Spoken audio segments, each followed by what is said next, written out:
retreat series, Dhamma talk number 67.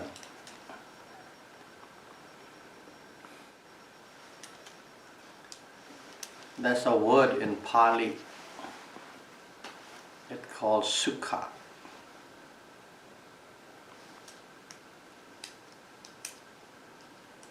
In English it can mean many different things. It could be pleasure, joy, happiness, calm, tranquility, bliss, peace. That whole range of the meaning covers under the word Sukha.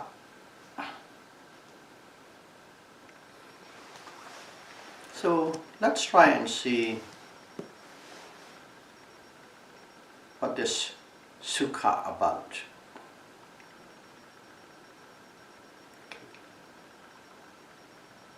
We all live our lives, our existence. In our life, what are we doing? In a nutshell, we are always doing something so that we can be comfortable and we can be happy. That's what we are doing. The final product is happiness. So pursuit of happiness, that's what our life is all about. So this happiness, how do we get it?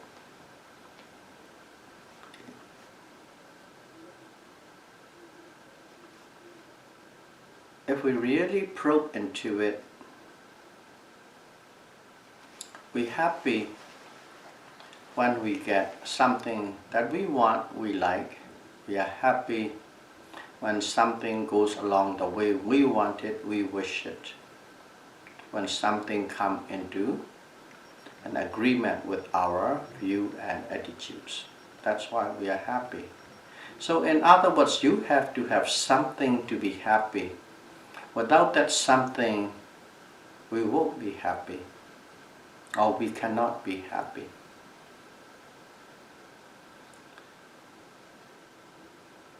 And how do we get this something? Something that we like, which means an object, okay? A physical object. We see that with our eyes.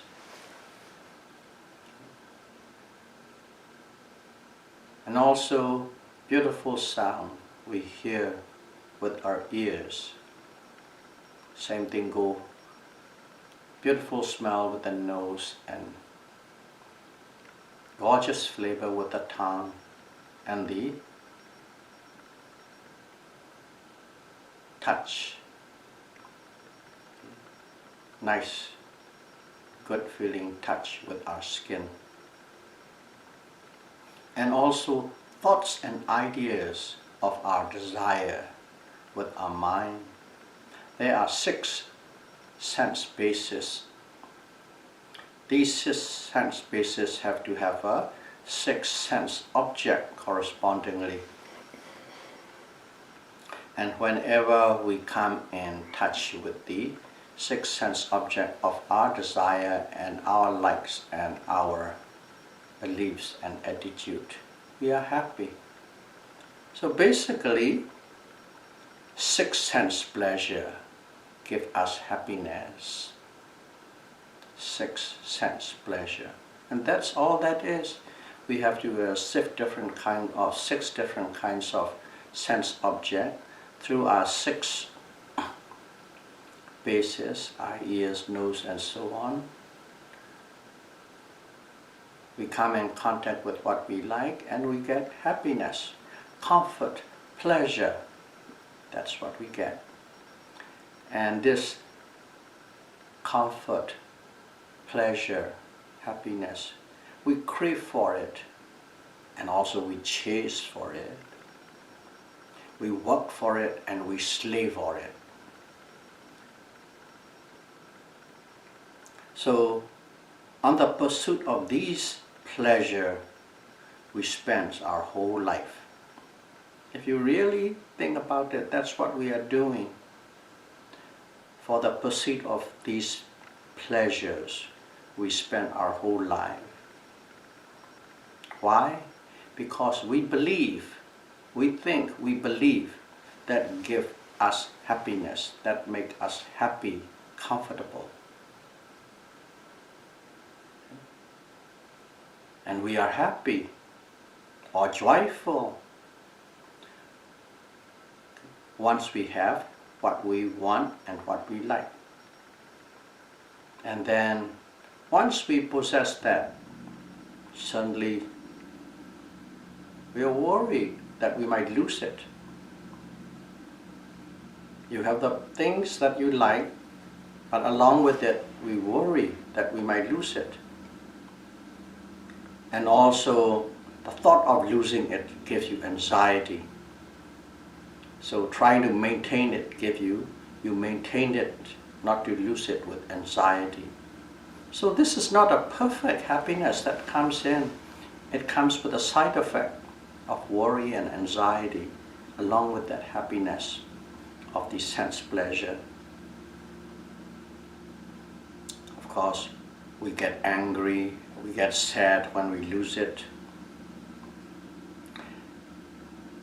And we call this pleasure or happiness. This pleasure and happiness we get out of these six senses. In Pali, it's called kama sukha, sense pleasure, or happiness derived out of sense objects. That's one kind of sukha, one kind of happiness we get from sense pleasure, six sense pleasure. That's called sukha, but to be more specific, we call it kama sukha, sense pleasure. So we invest a lot of our time to chase for the things and objects, for this sense pleasurable objects, our whole life. Our whole life, that's what we are doing. But at the same time, you can invest that time. Okay?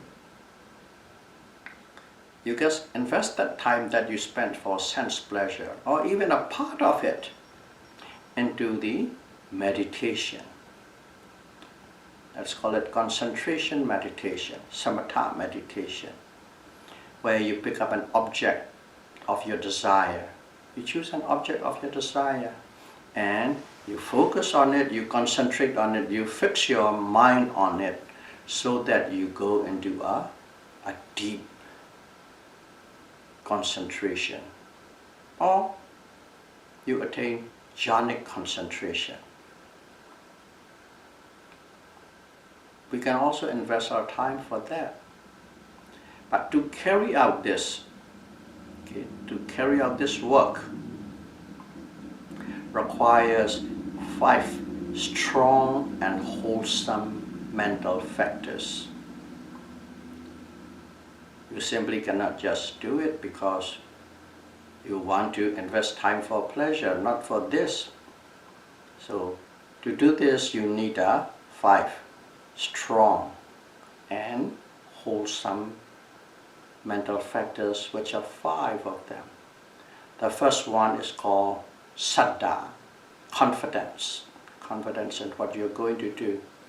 And second is chanda, great desire to do. And the third is viriya, effort and energy. And the fifth is sati, mindfulness. And the fifth one is samadhi, concentration. Saddha, chanda, viriya, sati, samadhi. You need these 5 mental states. You have to arm yourself with those things. And if you have these 5 strong, wholesome mental states, you can get this kind of a deep concentration or jhanic concentration. And this jhanic states will bring you calm. Okay. It will bring you a state of calm. And also it will destroy kilesa, mental defilements. This deep concentration will bring you a state of calmness and destroy mental defilements. And once you have to that stage, you can say that you got an upper hand over the 5 hindrances, Pincha Nivarana. Once you have the deep concentration, you have an upper hand onto the Pincha Nivarana, 5 hindrances.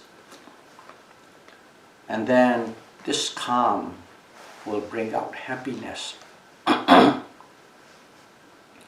It will bring out happiness and then tranquility, tranquil feeling.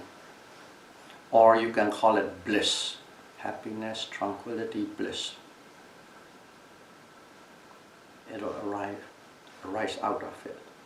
And that is, you meditate, deep concentration, you got calm, destroy kilesa, happy, tranquil, and feel blissful. And that happiness is called samadhi sukha. The first one is kama sukha. Based on the sense object, pleasurable object, you get happiness. This one is based on the mental concentration. You get a certain kind of happiness. So this one is called samadhi sukha. And this samadhi sukha, happiness, brought about by the mental concentration, concentrated mind. That happiness many times, many folds greater than the kama sukha. The pleasure or the happiness you get out of the sense object or sense pleasure is far inferior, and this is a lot more superior. So this is another kind of sukha or happiness. So in here, if you look at it, sense pleasures are the cause and the happiness. Okay. Sense pleasure, sense object are the cause and the happiness is the effect, pleasurable or sense.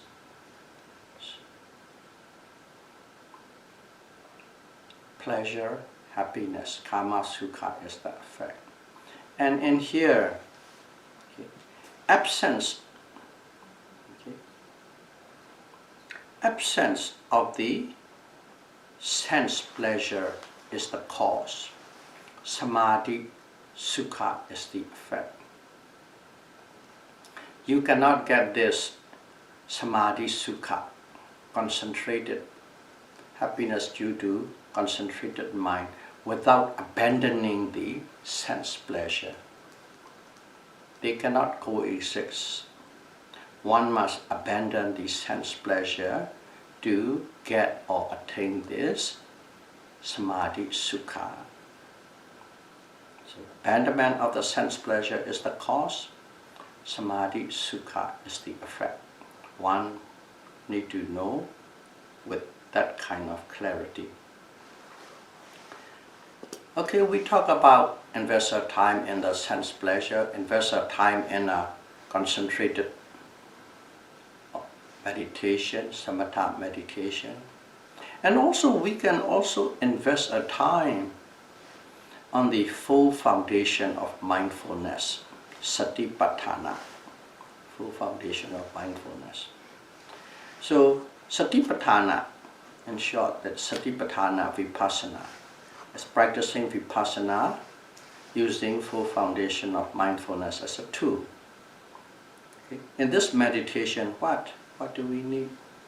We need a ardent mindfulness. Not simply mindful. You have to have a great effort and great attention on that mindfulness. Mindful on what?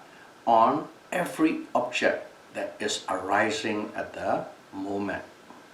Every object that is arising at the present moment, you must be mindful, mindful, mindful. And if you can do that, automatically the mind will become well concentrated. But in here, we need to know, okay, this concentrated mind is not the same as the first one, not like samadhi or samatha. This is called khanika samadhi, momentary concentration. Concentration arises along with the object that is arising at the moment and simply disappear along with the object. They call it momentary concentration or khanika samadhi. And once you have that concentration, it will give rise to the correct understanding or correct knowing of the object that you are observing. That is basically Satipatthana Vipassana, just in a brief statement. But if one doesn't practice this full foundation of mindfulness, one will never understand the truth of suffering of life. Okay? We call it the truth of suffering of life, or the truth of existence. And what is existence or life? It's the sixth sense pleasure. You won't know the truth of the sense pleasure. You don't know that life or existence or sense pleasures are suffering or unsatisfactory. That's the truth, and you will never know that truth if you do not engage in the full foundation of mindfulness. So what is this? The truth of suffering of life. Basically, it's the first noble truth, dukkha sissa, the noble truth of suffering. You won't know that noble truth of suffering. Instead, you will perceive this life or this existence wrongly. Okay? Not correctly. This life, this existence, this sense pleasure wrongly. Not correctly. In what way? You will believe that this life, existence or sense pleasures are pleasant, enjoyable, permanent, and can be put under your control. That is the view or attitude you will be bearing if you don't know the truth. And that is the wrong understanding if you don't observe the full foundation of mindfulness. But even if you observe, even if you practice without much effort that is needed or required, you will still perceive wrongly. Only if one practices with precision and correctness, along with a great effort. If you practice with precision, correctness, with great effort, then you would be able to pick up a very strong momentum on the mindfulness sati that you are practicing. You build up momentum. Momentum is one sati go right after the other, one right after the other. That's a building momentum. And if you can build that momentum, the mind can anchor on a series of objects that are arising series of objects that are arising without any break or without any gap. That's what you can do if you have a very strong momentum on mindfulness. And if you can do that, at that moment you are said to have gained a well-concentrated mind. Well-concentrated mind. But in here, again I'll stress, it is different from the first concentrated meditative mind from samatha meditation.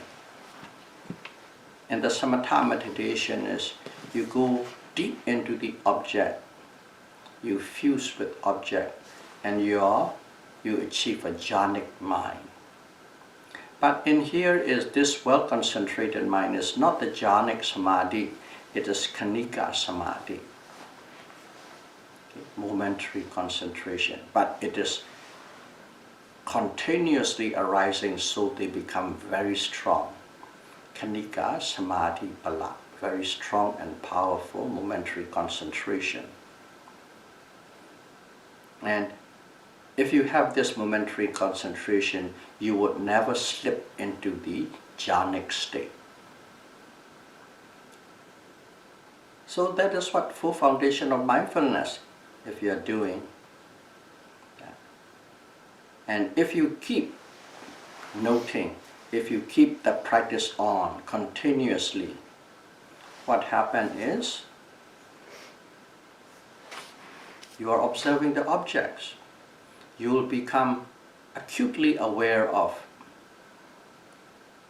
the nature of the mind and matter. What it is mind is one thing, matter is another. See, I is one, but actually there are two processes or two phenomena operating, physical phenomenon and mental phenomenon. And in your meditation, in your observation, you begin to experience, see and understand, like mind and matter as day and night, like the way you know orange and apple. That's how you will become aware if you keep practicing this mindfulness at the present moment. And also, even though these two phenomena are totally separate, they are always walking like hand and glove through the law of cause and effect. That one too you simply understand, not through logic or rational thinking and analytical thinking. Simply you directly experience these inner workings of mind and matter. And after that, suddenly you get a glimpse into the nature of the mind and matter. The first one is simply the discerning mind and matter. Second one is the causal relationship. This one is the individual, but across the board. This mind and matter is simply always in a state of flux. It's always changing, a state of flux. And also, as it is changing all the time, it is not permanent, it is not satisfactory, or some people say it's suffering. It's changing all the time. It becomes dizzying and unsatisfactory, and it makes you suffer. It tortures you. And then also you know that you can do nothing about it. You got a glimpse into that common characteristics of mind and matter. I said the word glimpse because the way you understand these three, that in Pali what is anicca, impermanence, dukkha, suffering, anatta, non-self. the way you understand these three characteristics varies and changes, to a clearer, sharper, more distinct, more penetrative as your practice progresses. That's it. Throughout your practice, those three things, the way you understand, changes to a sharper, clearer, deeper way of understanding. So that's what happens if you keep on practicing. And as you keep on practicing, after that, you have insight into another level of mind and matter. Okay. Before, you see, your thoughts and all these physical phenomena are changing. But you have a sense that they are changing. You have a feeling that they are changing. You have a sense that they are not able to control. Just a little feeling, just a little sense. That is the level that you are understanding. And suddenly you begin to see that change on an individual or specific basis. Rupa or matter arises and passes away. You see that arising and pass away with clarity.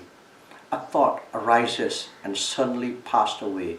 You see and experience that thought arises and passes away with clarity and distinct, sharp way. That is a change. Basically, it is anicca, dukkha, and anatta, the three characteristics.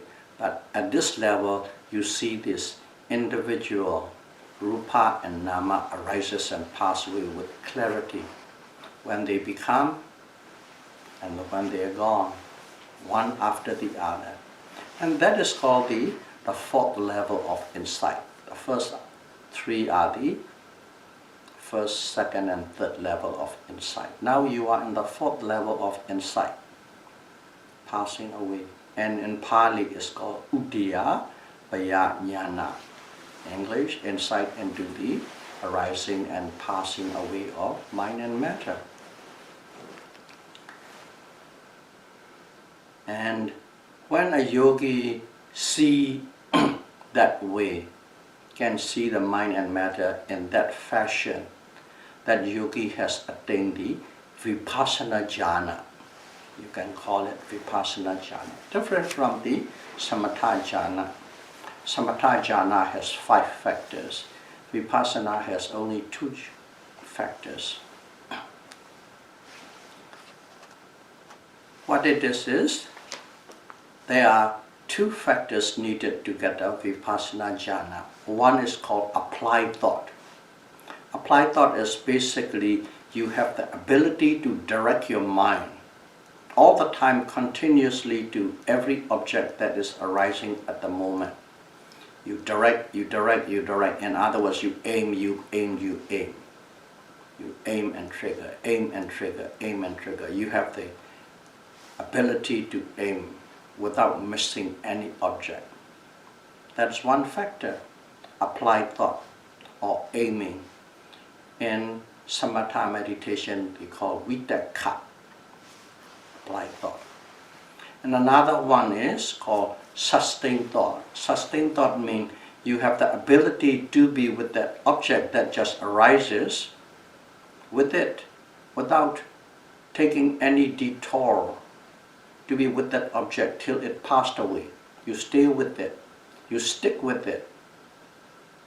And some people translate as you rubbed with that object till it disappears. So those 2 factors, you are be able to constantly apply or aim at the object of arising and stay with it till it disappears without taking direction to any other object. It's called Vipassana jhana. So when you have that insight knowledge of arising and passing away of the objects, you have this Vipassana jhana. At that moment, the practitioner, the yogi, has no hindrances, mental hindrances.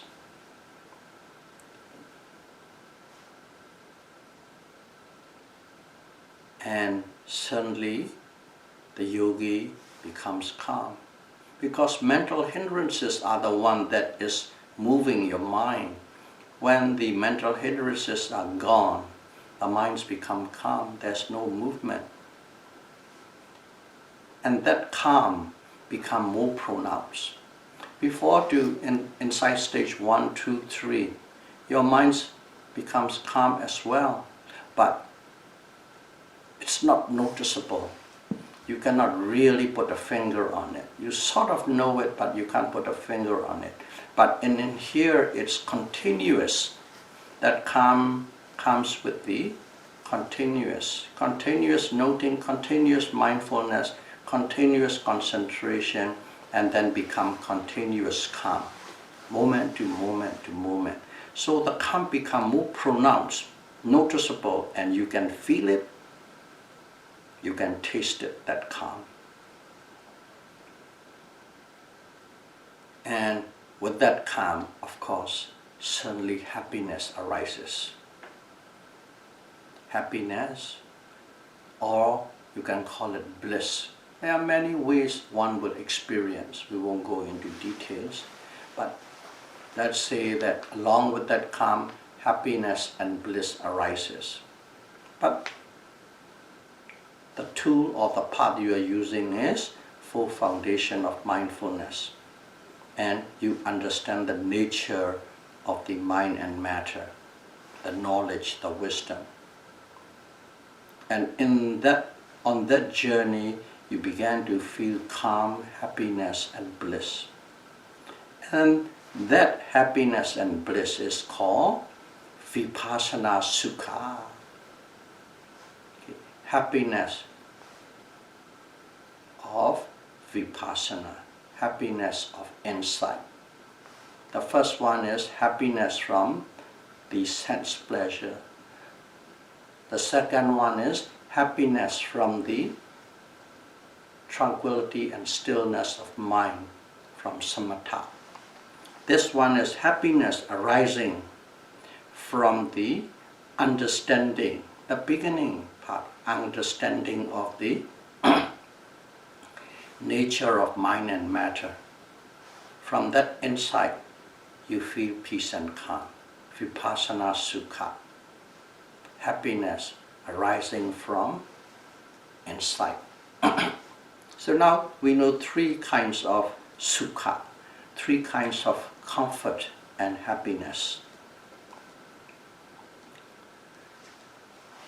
So in here, if you look at it, insight into the nature of arising and passing away of mind and matter is the cause. And this Vipassana Sukha, or the happiness of insight, is the effect. Insight into Uddiyapayana, Uddiyapaya Jnana is the cause, and Vipassana Sukha is the effect. Cause and effect, they are not arising out of nothing. Now, once the yogi have tasted the flavor of this Vipassana Sukha, the yogi is very motivated and inspired to go forward. At that moment, the yogi will not turn around and go backward or stop. It will go forward because of the taste, the flavor of that happiness arises from the insight. And at that moment, automatically the yogi behavior and attitude change. How does it change? They begin to avoid social functions and social affairs. It is not that they are not interested in the society, but they are not interested in the politics of these society functions and affairs, because it's all about pursuit of pleasure, the social functions of pursuit of pleasure. And these people don't see essence in the pursuit of social functions and affairs. That's why they began to avoid. But wherever there is, something can make a difference, can create a beneficiality, they will engage, but in general, just not for the sake of pleasure.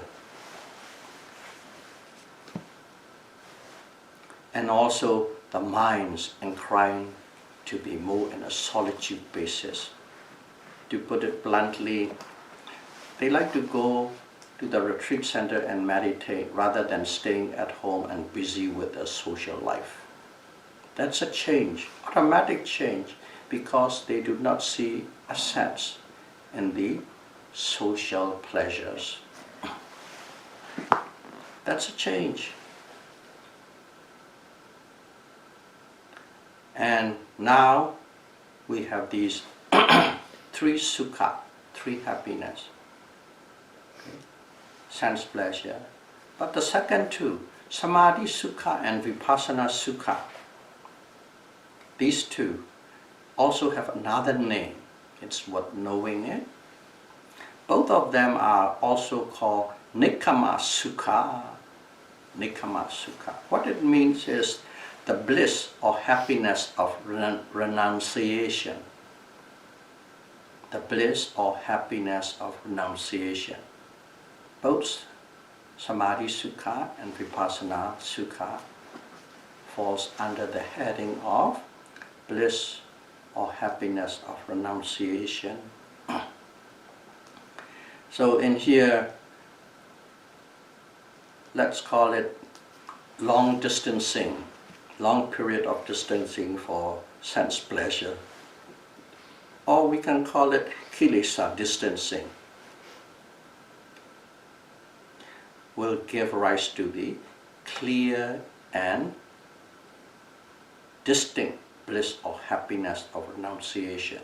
In other words, these happiness become clearer, sharper, more effective, more penetrative. That's what I mean. The longer you can keep yourself away from kilesa, the more significant and pronounced these bliss and happiness of renunciation are. But at the same time, unfortunately, most of us, in fact, the world, believes sense pleasure give happiness and comfort.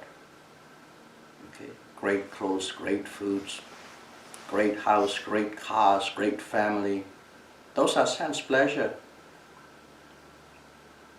But the world believes those are the ones that is giving us comfort and happiness.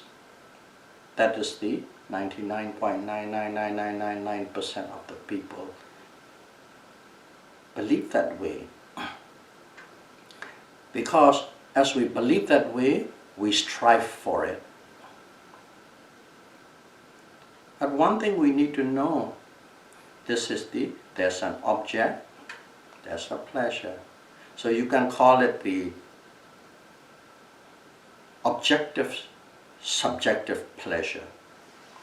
Objective, subjective pleasure. This objective, subjective pleasure is based on conditions.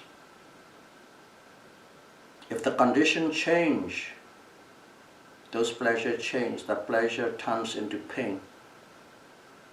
The pleasure turns into suffering if the condition change. If you can maintain that condition, of course the pleasure will be there, but you can't control.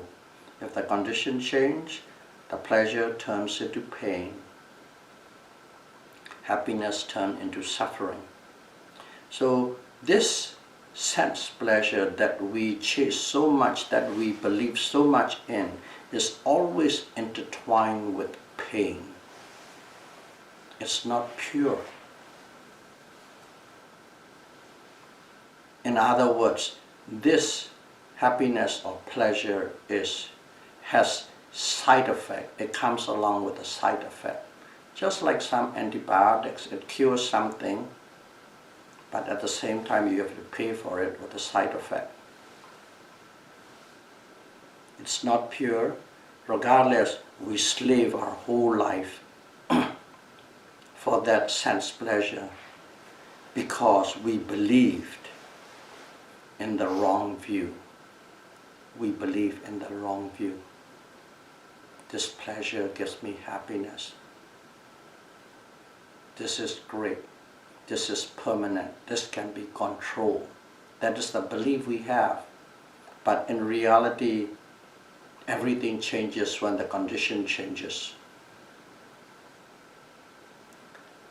And in those periods, the mind moves with lust and the pleasure. The pleasure is just simply a pleasure, but when you have greed on it, when you have craving on it, when you have lust on it, the mind moves with lust into this sense pleasure or kama sukha. Kama sukha, the minds go with the raga and lobha. And also moved, the minds move with dosa, anger and aversion, and pain. Whenever we have pain, we have this aversion and anger. So this kama sukha, or in other words, pleasure and pains, they are always interchanging all the time. That's a fact, but we ignore to see the pain part and we chase after the pleasure. Because the society, in a society, the norm or the standard, acceptable nature of the society is, if we don't have things, possess things that makes us pleasurable, or events that makes us pleasurable and excitable, if we don't have these things, we are a loser. You don't own, possess things that can make you pleasurable and excitable. That means you are a loser in life. That is a society standard. That's the environment we are operating and living in. But one thing is this nekama sukha, the happiness of renunciation. It has no contact with sense pleasure at all. It's not based on sense pleasure. Not only it's not based, has no contact with sense pleasure. But what it has contact is, it has contact with calmness, stillness, and tranquility. Those mental states are the one this nekama sukha is in contact with. It's not based on sense pleasure and sense object, based on the mental state, calm, still, and tranquil. They even give a word in here, avedika sukha. You know vedana? Vedana is feeling and sensation. Avedika is no feeling, no sensation. Sukha, happiness, where there is no feeling and no sensation, no vedana. That is what another name for nekama sukha. Avedika sukha. It is not based on sense object, but one thing is, unfortunately, most of us think this avedika sukha, non-feeling, non-sensation, happiness, it's not real. it is hokey pokey. Okay. It's a bunch of baloney hot air. That's the way we believe, the society believes. This is not real. But what is real is this pleasure of senses, or kama sukha in Pali. Pleasure of senses, that is real. This non-feeling, non-sensation happiness, not real. That's the way we think, we believe. Because of that, we spend our whole life chasing after the pursuit of happiness given by sense object and sense pleasure. That's most of us do. So, if I have to quote, in the scripture it is written like this. Okay. One who is chasing after sense pleasure is a fool. They dub it with the word fool. A fool always chases after the sense pleasure.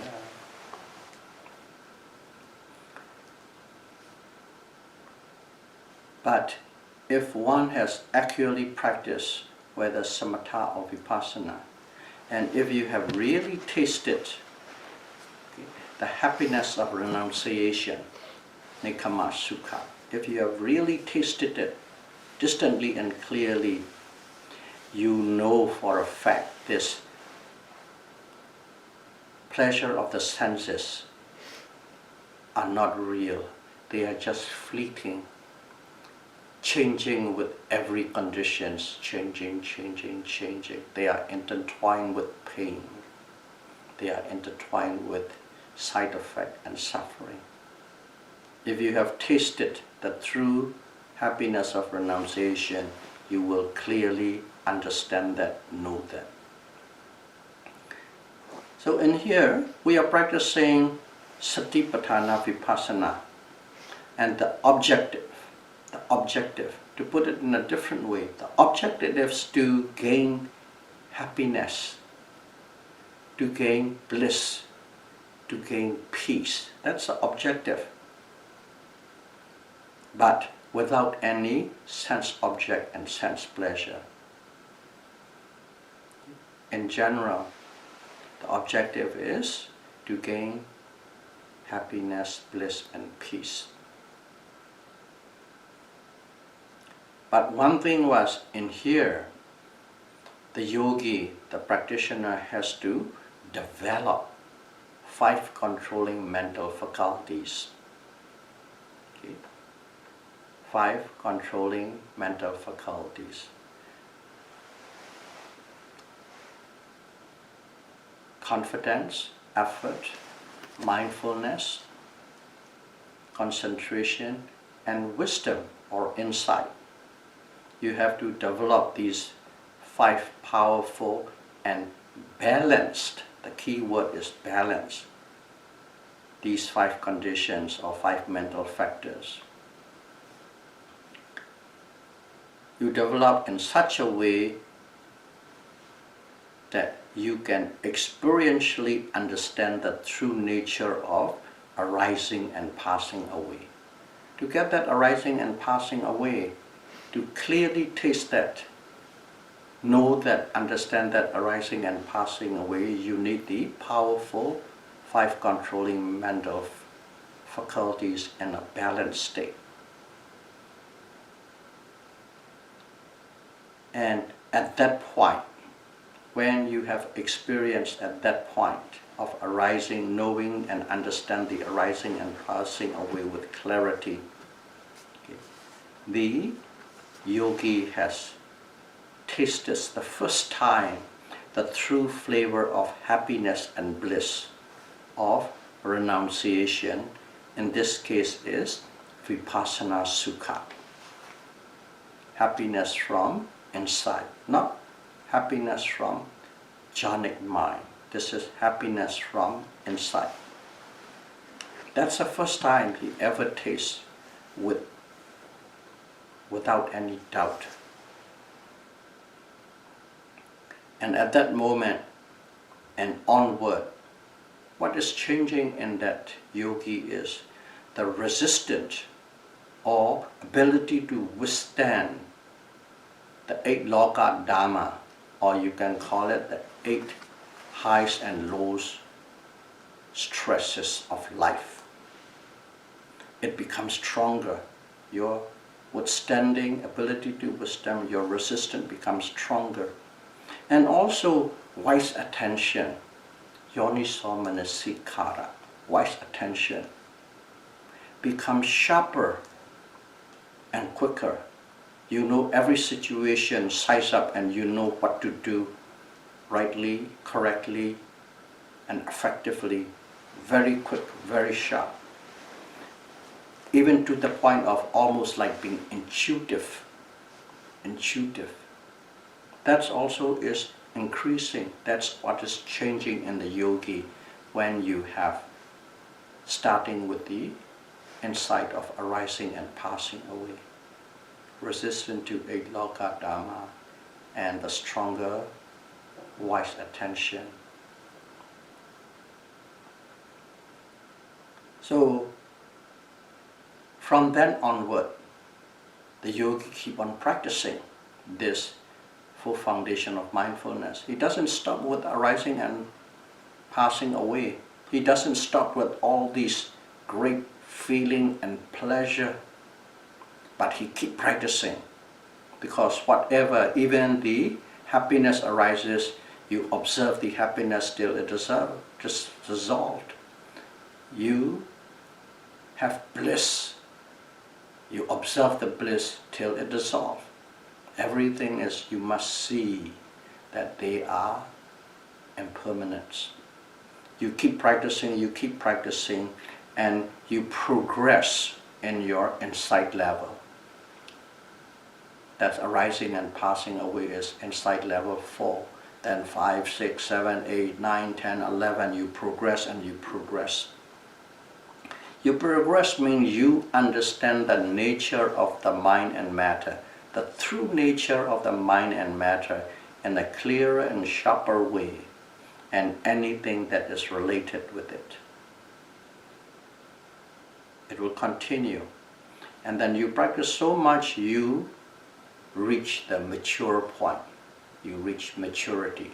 Maturity, in here I will express as you have experienced the cessation of mind and matter. You're practicing, you're alive, you're not dead, but you reach a state where the mind ceases to exist. When the mind ceases to exist, rupa, matter, also ceases to exist. Cessation of mind and matter. You reach that stage. That is called maturity of insight. Cessation of nama and rupa, mind and matter, are popularly known with the word called nibbana or nirvana. Cessation of mind and matter is nirvana or nibbana. You realize that. You realize that state. When you realize that state, you also realize the supreme bliss or supreme peace. Bliss or what is that? Sukha again. Supreme bliss or supreme peace. That is what you will be experiencing or realizing. And that supreme bliss or peace is called in Pali Ajanta Santi Sukha. Ajanta Santi Sukha. Supreme bliss, supreme peace, where all mental defilements, lobha, dosa, and moha, mental defilements, before they are destroyed, but they can always pop up again. But in here, at this level, when you have supreme peace, these mental defilements are totally uprooted. They can never arise again.